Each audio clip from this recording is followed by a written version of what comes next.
Hi everybody, Magpie here to talk about episode 6 impressions. With me today is Jonathan, also known as JZK Math, who you must be familiar with if you've joined the various Bookworm socials.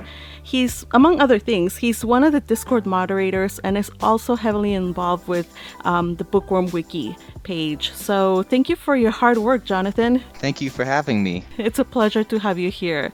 Now, Jonathan, you also have a YouTube channel, correct? Yes, I do. It's called Jonathan Kane, which is my name, and on that channel I specialize in doing stepper motor videos. So it's a machine that kind of works like a floppy drive, and I make music with it.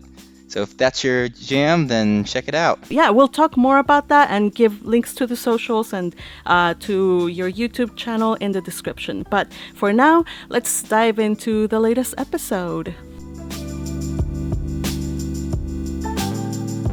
First things first, we had the recap of Myne and her little brother being born, and they gave us like really sad music. But it was really curious how they did like a total shift from wholesome, family, warm, cozy stuff to this scene. This scene was the one where we finally see some faces and the baddies doing baddie stuff. Yeah, and they also foreshadow it, because if you look in the room, normally in a noble's estate, you would expect it to be really well lit, but it's super dark and mysterious, which I think is a good touch on their fact. In this scene, we also get to learn what the Fat Santa's name is, which is Bezavanst. That's right, we get name drops. Could you say it again? Because I'm sure I'm going to mess it up. Yeah, so in the light novels, it's spelled Bezavanst, but when you listen to how they pronounce it in Japanese, it's actually Bezavanst with a V sound. Now, heads up, people, I think I am going to be messing up names left and right. It's just, I guess it's a trademark of the channel by now, because we're going to have Count Toad, which I notoriously called, I don't even know what I called, Bidenwald. It's apparently Bindewald. So, yeah, so I actually practiced a little bit, Bindewald.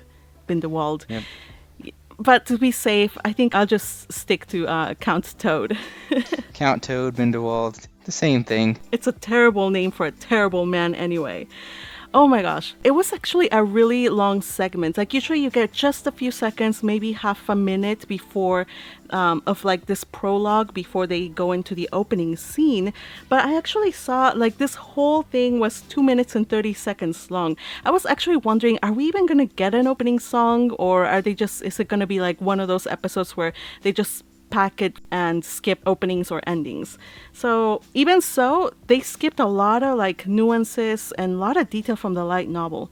One thing that they didn't go over, which I guess this is fine, they needed to cut some of it, which is that they did show that it was raining outside, and before that happened, Bezavanst actually was complaining to Flutrain about how it was raining. Like, woe is me, why can't it be nice out whenever I travel? And then when he actually appeared at the villa, there was actually 10 people in attendance, but they're only showing 3.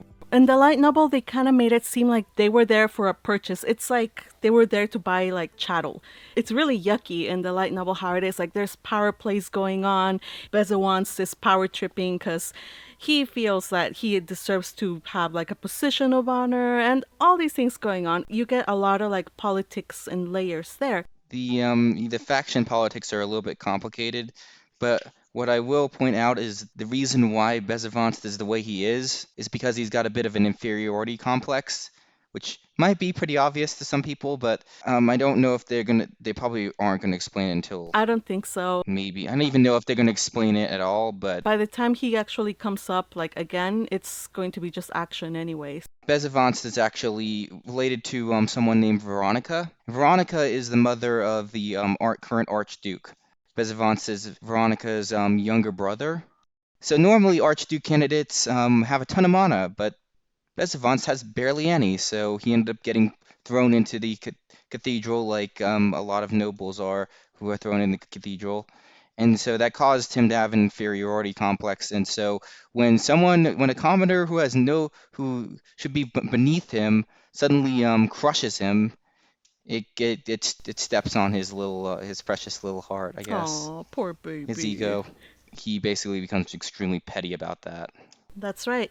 So he actually sits in the seat of honor, and by sitting in the seat of honor, he is demanding that people like kneeling to him, and he's like feeling like, yeah, this is great. It's awesome to be on top. But he's just riding on the coattails of his older sister. Yeah. Aside from Bezawanst, we also see three other nobles here, and we see one of those faces is actually familiar, and that is Count Gerlach. He's the guy in the center.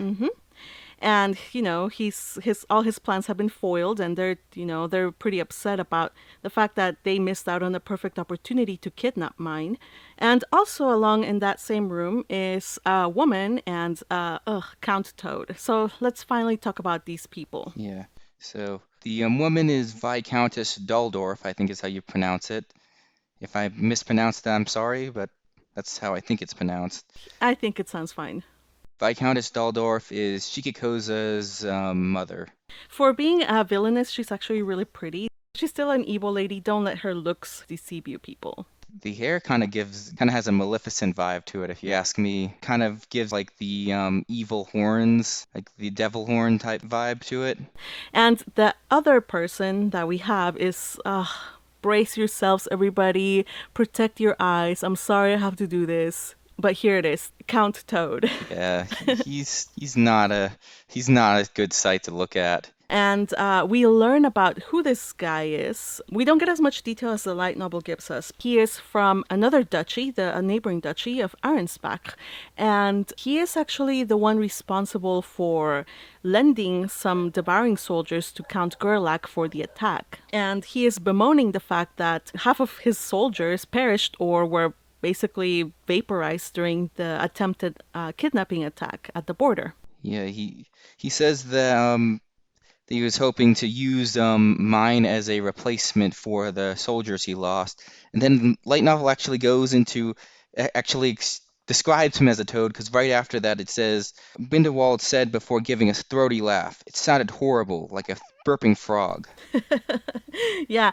And one of the things that actually was really off-putting was like the way he laughed. Like he's like, yeah, I lost, like in that attack I lost half of my soldiers, ha ha ha ha ha. And I'm like, what kind of sicko are you that's laughing over the demise of people? Yeah, well, evil guys gotta be evil. They emphasize the fact that if an adoption is made by a noble from another duchy, there is no need for the Lord of Ehrenfest, the Archduke, to actually be involved in that adoption. To me, that seems kind of weird, even from a light novel reader perspective, because knowing what we know about a lot of the rules, it seems like the Archduke, anything that involves foreign politics, it seems like you would need a Archduke permission for practically everything.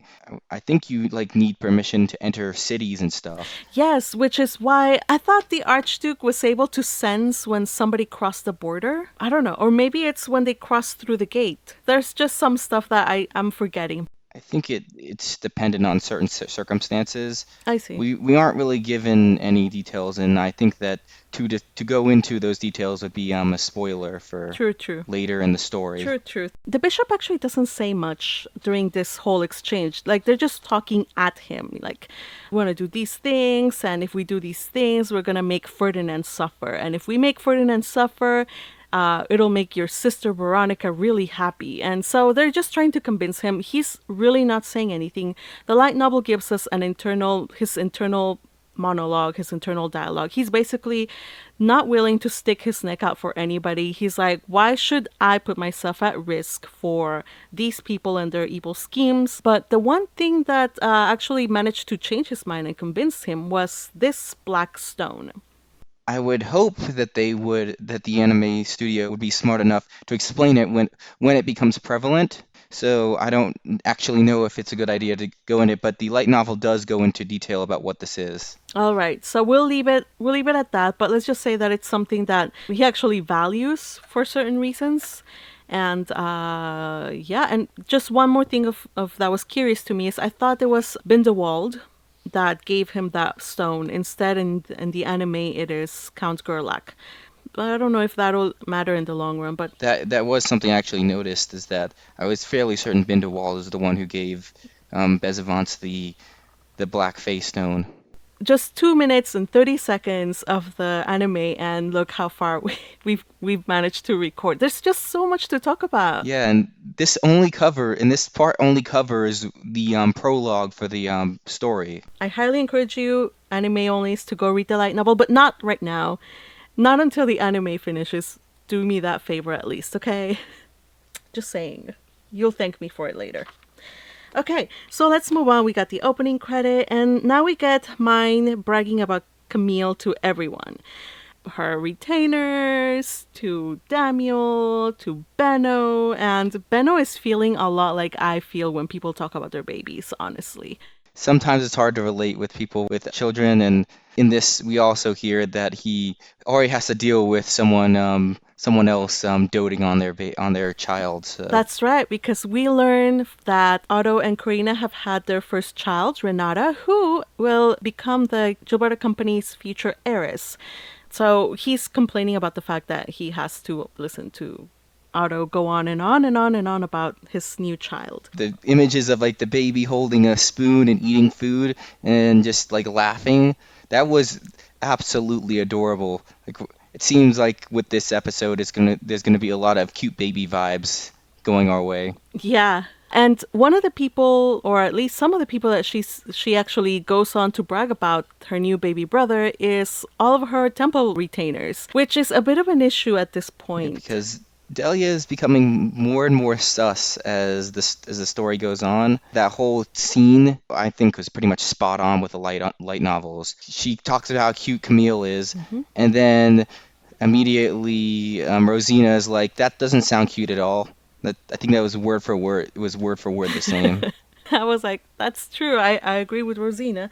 But, you know, when people are baby crazy, you can't tell them that. And so we do get Delia going like, oh, so it's your family's baby that you were celebrating it. And of course we get that scene later on where he's telling the High Bishop about that. I did like how they captured this reaction shot of Fran when he hears Myne spill the beans, and he's just like, ugh. He looks at Delia like, oh my gosh, like what now? Like, I caught that, and I really, really like that. And also in this scene, we also get another chibi scene with Myne and Gil high-fiving each other because of the baby. Yeah, that got me a good laugh. Yeah, and also that yay at the end was super adorable.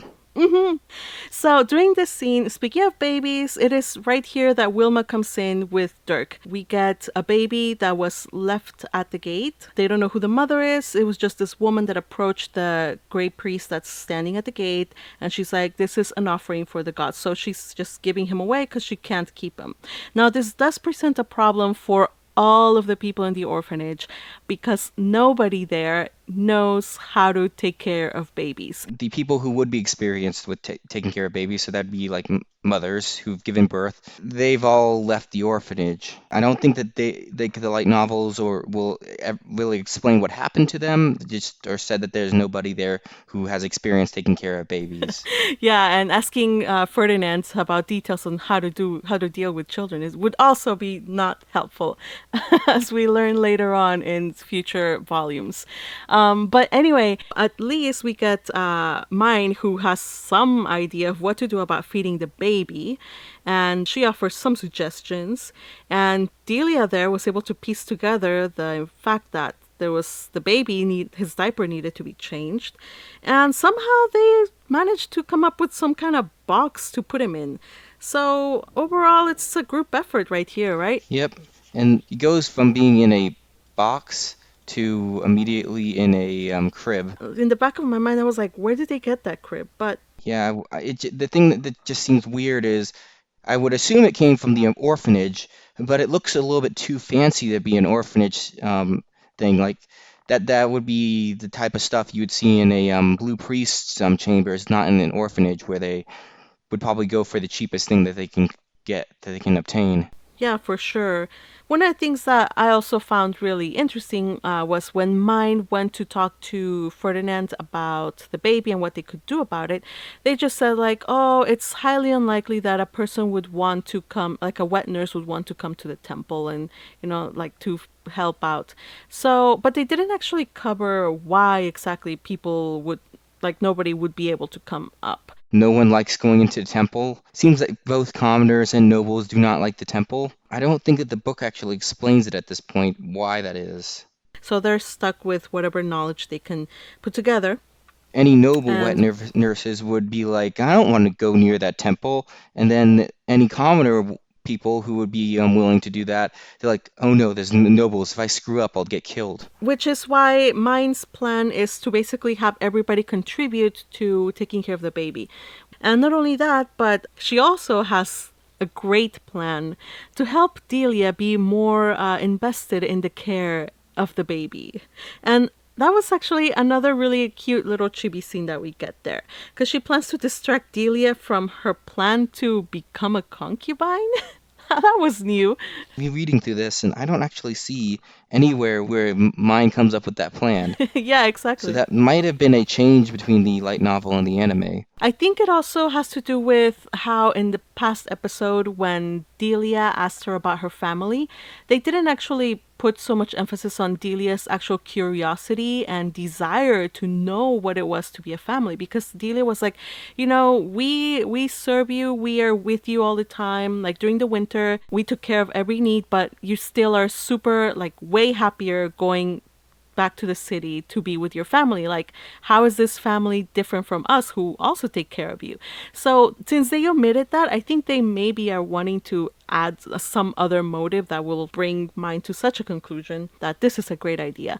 I would have liked it if they had emphasized Delia's need or curiosity or desire to have a family better, but whatever works, I suppose. At least we got rewarded with that cute chibi scene of Delia rocking the baby. That was pretty cute. And you get a fierce competition of who's gonna be the best older sister here. She's like, no, I'm gonna be a better older sister than you, Sister Myne. And then we get Gil saying, you're just playing into her plans. Yeah, you're playing into her hands and then starts teasing Delia about that, and then she's like, "Shut up!" And then we don't get a lot of that where with Gil and Delia, or Gil bickering with other attendants. You get some of that in the light novels because Delia and Gil do have a rivalry going on. Remember that they were trying to learn how to read and write at around the same time. Myne pitted them competing against each other, taking a page from Benno's own book. He put Lutz against Tuli to try to make him learn faster. She did the same with Gil and Delia to see if they could, by making competition, they could learn faster. And it worked. This slight rivalry, this kind of like teasing, this kind of poking at each other. It's true to their characters. One other thing that while we're talking about baby, there's a lot of baby action thing here. Babies hate Myne, okay? That's just the whole conclusion. She wants babies, she wants to touch them, but they hate her. Yeah, it's just a shame though, because she sees how Delia pats Dirk, and then tries it later on Camille, and Camille cries anyways. Yeah, she tried poking Dirk's cheek. Yeah, I was just like, I kind of thought that was kind of dumb for Myne to do, because she already knows what happened, how annoying getting poked in the cheek is, considering we had a certain blue robe poke her in the cheek and then make her chirp pooey. Yes. Yeah, I also noted that, like, Myne, you hate it when people do that to you. Why are you doing it to this baby? Oh, and also one more thing, thanks to Aoife. Shout out to Aoife for giving Myne some baby advice and including giving her that tip that she should have her attendants take naps to so they can be more refreshed from taking care of the baby during the night. So, yay, Aoife. So, next is, at last, meeting Heidi and all this talk about the color ink. The whole ink scene was incredibly accurate, and I was surprised how much screen time they dedicated to this. Yeah, there's a lot of dialogue, but it was actually really interesting and important stuff going on because we learned that because Wolf died under mysterious circumstances and nobody wants to take on that job. So this guy, Bierce, got stuck with the job that nobody else wanted, and he has to deal with the problems that come with the job. One of those problems is actually dealing with nobles and dealing with, important customers himself. And he has absolutely no experience with doing that kind of business. He's just a foreman from an ink workshop, so he really has no training required to meet with important people, to be a seller. That is why he approaches Benno at the Gilberta Company. And then Benno surprisingly says no for a change.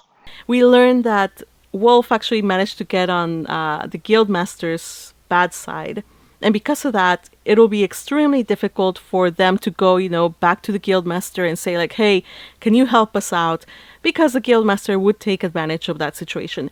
He would be like after payback for what the Ink Guild had done before during Wolf's time. He basically says, I don't like speaking ill of the dead, but Wolf went too far and got involved in things he really shouldn't have. Mm-hmm. When Benno talks about the Guildmaster and they put that face like in your face, the Guildmaster laughing, I was like, whoa, what is going on? And that sound effect too. Yes. That mwah mwah mwah sound. Are you gonna do a gif of this guy? I've already done it. Oh yes. Well, I haven't done it. A fellow Discord user did it, and I've put it on tenor for anyone to use. So. Nice. Thank you for that. Also, by the way, if you guys see a wealth of Ascendance of a Bookworm tenor gifs, probably Jonathan was behind putting them up for all of us to use. So be sure to thank him in the comments. Also, I don't want to take full credit for this. I'm only responsible for putting them on tenor. The stuff. Most of it actually comes from a Discord user named Pocky, who is a fellow moderator. Definitely get to know her if you're ever on the Discord server. That's right. Thank you for clarifying that, because I do know that you're the one that uploads them, but that was not clear if it was just anybody could just send them to you or if there was a designated person. And I know also that there's the reaction little emojis that you guys also put in the Discord server. It's a combination of me, Pocky, and some various other Discord members who make these GIFs and the emojis. Mm-hmm. Yeah.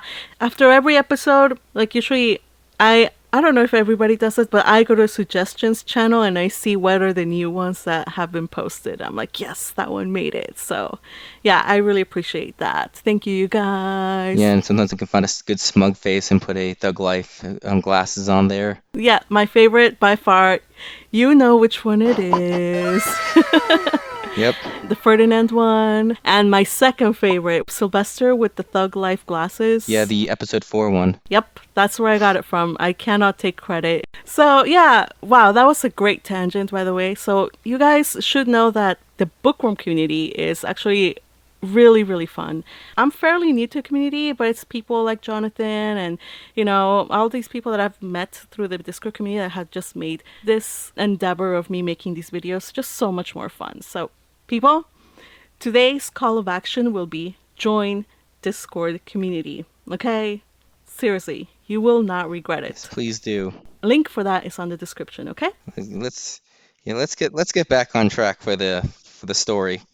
After they talk business about, whether Benno or not, Benno is going to get involved with the Ink Guild at all, we get Heidi and Myne having a moment of, they identify each other as kind of like kindred spirits. We get Heidi volunteering as tribute when it comes to researching for colors. And that was super cute. And then Myne is like, yeah, let's go, let's do this. And then Benno and Beerus are both like, no, you can't do that way. And yes, Heidi is just another Myne, and both need to be told to settle down by their quote-unquote parents. Of course, Benno's not Myne's parent, but in this case, he's like her parental figure when it comes to business.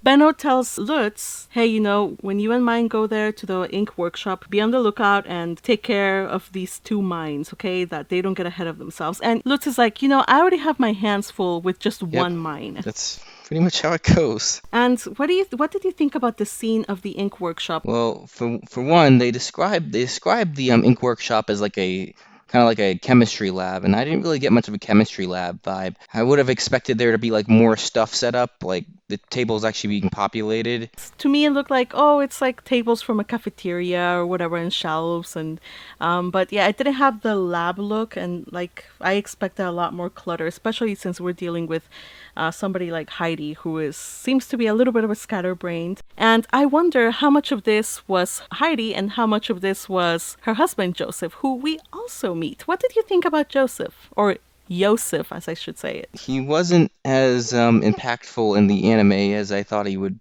be, because in the light novels he seems more like the grounding for Heidi. So he's the one who's supposed to rein in Heidi from being too crazy, kind of like. So he's kind of like the Lutz of Heidi. That's right. He looked nice enough, but we didn't get that kind of dynamic that we get that he's just basically at wit's end trying to like keep her in check. Yeah, he was more like a background character in this episode, it seemed, which is a bit of a shame. I actually really like the scene where they're doing the colored ink mixes.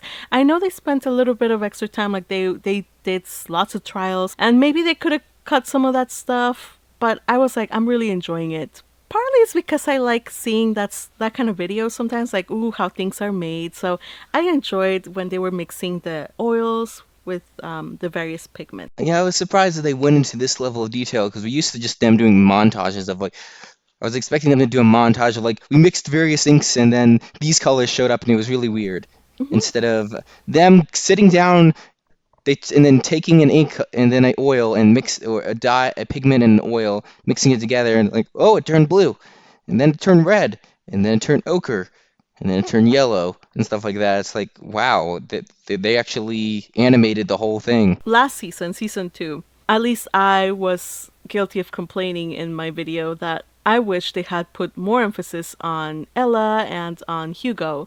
I wish that they had shown us more about these side characters and what makes them so much fun. So maybe they wanted us to, like, okay, let's give the fans some service, you know. They want to see more of these fun characters, and Heidi is a really fun character, so they gave us more screen time of Heidi doing Heidi things. Yeah, this episode basically just closed out on Gil does not have a notepad of his own, unfortunately. So here's where he's gonna ask for his own diptych in the middle of the road. And You know, as you do. yeah, I think that he was lucky that no one was around. Otherwise, that would have been even more awkward. And he's lucky that in the anime, the streets are far cleaner than they are in the light novel. And after Myne says like, "Yes, I'm gonna give you your thing," and she rewards him with a pat and that heartwarming scene again. They keep doing this. They keep doing switching heartwarming with like crappy gross scenes close to the end.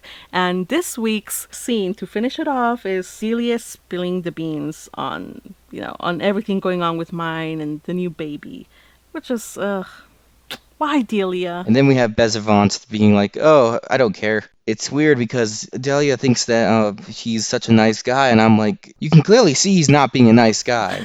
The "I don't care" vibe, she should have picked that up. Especially when he tells her about what she's most excited about, which is a new baby in the orphanage. She's like, whatever. But this scene then takes us to the last one, which is when Delia is taking some milk to Dirk. We get a little glimpse of Ella, by the way. Hooray, Ella. It's nice to see Ella. That's right. But that doesn't matter because we actually are totally like taken to what's going on with Dirk. Yeah, so I'm not going to spoil what's going on because it'll be explained in the next episode, but I will say that the appearance of this illness looked more like chickenpox, and that's not how I had imagined it. Hmm. Like the novels described it more of like bubbliness. Hmm. I imagined kind of like mosquito bites, not actual red marks on his Yeah. face. Yeah, I also expected to see at least blisters or something. I don't know how hard or how easy it is to animate bubbling skin, but I at least wanted to see bumps rather than, than the red, like you said, chickenpox things. But Yeah, that looks more like a skin affliction and less of like a actual like sickness. and one of the other things that he has as a symptom was fever. So from this, you think that he actually is sick with some viral disease, but he's not, everybody. We'll learn more about that in the next episode. All right. So, one final thing that I should probably talk about is the chibi scene. Apparently, I keep missing out the chibi scenes. Well, the chibi scenes at the end are always fun to watch. Basically, Dirk is crying and everyone trying to take care of it. I would think that's how every parent is like the first time that they have to deal with this. Everyone freaking out and trying to figure out how to get the baby to stop crying. And then everyone's just basically doing their thing. Rosina's doing playing Harshspiel. Wilma's trying to draw a picture. And then Delia's the only one who's acting proper. That's right. Though she did push away Friend. Friend was actually doing a pretty good job, honestly. I thought he was a sweetheart. I was like, yeah, he looks like somebody who could soothe people, but ultimately Delia is going to take precedence and pushed him away. I was like, wow, she sent him flying. Poor Friend. Yeah, and then Myne just appears and she's like, well, all's well that ends well. Yeah, and good. Stay away, Myne. You don't want to make the baby cry again, please. So, Jonathan, if you could have changed anything about this episode, what would it have been? There wasn't really much I could find that particularly I would have changed. The only thing that I would have added is one additional chibi scene, which is when Heidi and Myne meet up. I would have done a chibi scene where they like fist bump, kind of like the anime fist bump. Mm-hmm. Yeah. And your favorite line or shot in this episode? My favorite line was the interaction between Myne and Heidi. The synergy between them was just so enjoyable, and we kind of needed that with all the with some of the other scenes that were happening. And finally, going in, how much of the light novel did you predict that this episode would cover, and were you correct? Let's see. So I predicted that it was going to go from the beginning of Part 2, Volume 4 to the end of the experiment having ink. I don't know if that counts as being correct or not because they seem to have changed the order of things. Mm-hmm. So the whole scene with Dirk being sick, that was supposed to happen, and then they go to the ink guild, do all the ink stuff. There's a lot going on behind Dirk being sick. So it's not just like, oh, give him some, Tylenol and he'll be fine. No. There's actually something serious about... There's a reason behind it, and it's going to be a major plot point for the rest of the season. So we cannot rush it. It deserves its own episode, and this was a great call from the creators. Yeah, I feel like the episode probably wouldn't have fit correctly if they didn't skip it and rearrange it. Basically, next episode is probably going to be the last calm episode, and then we're going to basically get episode 4 for the remainder of the series. Honestly, I can't wait. Yeah, it's been a fun season so far, and glad that they decided to do season 3, and they definitely realized that this is a popular series and that they should be putting more effort into it because the quality has gone up quite a bit. So, Jonathan, before we end, I just want to say thank you for joining me and talking about, this amazing little show and this light novel. Before we go, do you want to, plug in pluggables, Like I've said at the beginning, I'm Jonathan Kane. My username's JZKMath, and I'm the moderator of the fan wiki and the official Discord server. So if you want to talk to me, I'm always on the Discord server whenever I'm awake. And if you're into electronic robotic orchestras, then check out my YouTube channel. I post stepper motor videos, and I also do an occasional Bookworm meme video. The Rick Isley one was pure gold. If you want to see Sylvester getting rickrolled by Myne, then go jump on my channel, and it should be there. That's right. I will leave the links to his YouTube and this particular video in there, okay? Thank you so much for joining me, Jonathan, and hope to do this again one day, okay? Yep, and it was a lot of fun. Thanks for having me. And that is the end of a rather tangent-filled discussion of Season 3, Episode 6.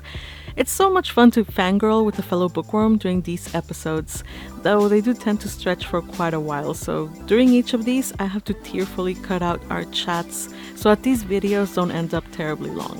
What can I say? Time just flies when you're having fun. Last but not least, a very special shout out to Jonathan R. Masteler and Meru Meru for their super thanks support in my previous video, as well as a very, very special shout out to Lisa Jackson for her generous contribution. My content is made with love and freely available to all, but your support does make a difference and it means the world to me. Every little bit helps towards freeing me a bit more from my freelancing drudgery so I can carve out more time to make more bookworm content. If you'd also like to see your name here, you can support my channel with a small donation either via Super Thanks or through my Ko-fi page. Link is on the description below. And if you feel so inclined, you can also support me by using the Amazon affiliate links in the description to purchase the light novels. As always, I am thankful for your support no matter what shape it takes. Comments, likes, shares, every bit is welcome and I'm so thankful for it. Thank you so much for watching. I hope to see you all in the next episode. Until then, bye bye.